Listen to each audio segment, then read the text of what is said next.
எம்ஜிஆருடைய படங்கள்ல பாத்தீங்க அப்படின்னா அவர் வந்து குடிக்கிற மாதிரி, சிகரெட் பிடிக்கிற மாதிரி இந்த மாதிரி காட்சிகள்லாம் வைக்க மாட்டார். மனுஷன் குடிக்கிறவங்களை கண்டாலே எனக்கு பிடிக்காது. இதோட பேச மாட்டேன், பழக மாட்டேன். நல்ல விஷயங்கள் பல பேருக்கு என்ன அறிவுரை சொல்லக்கூடிய விஷயங்கள் இந்த மாதிரி விஷயங்கள்லாம் பண்ணினதுனாலதான் எம்ஜிஆரை பாத்தீங்க அப்படின்னா மக்கள் மனசுல எம்ஜிஆர் ஒரு தெய்வமா வாழ்ந்திருந்தார். அதான் உண்மை. இன்னைக்கும் எம்ஜிஆர் ஒரு நடிகனா வந்து எவ்வளவு பேருக்கு பிடிக்கும்னு நம்ம கணக்கிட்டு பார்த்தோம் அப்படின்னா கணக்குல அடங்கவே அடங்காது. அதான் உண்மையான விஷயம். எம்ஜிஆர் இறந்து போன போது ஒரு வாரம் அழுதுருக்கேன், சாப்பிடல சரியா. எம்ஜிஆர்னா அவ்வளவு உயிர்.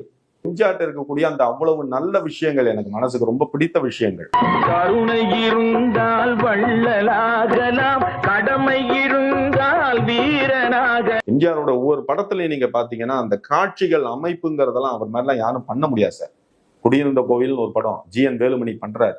அதுல பாத்தீங்கன்னா பாட்டு பம்பர் ஹிட், படத்துல சண்டை காட்சி ஹிட், படமே பெரிய ஹிட்.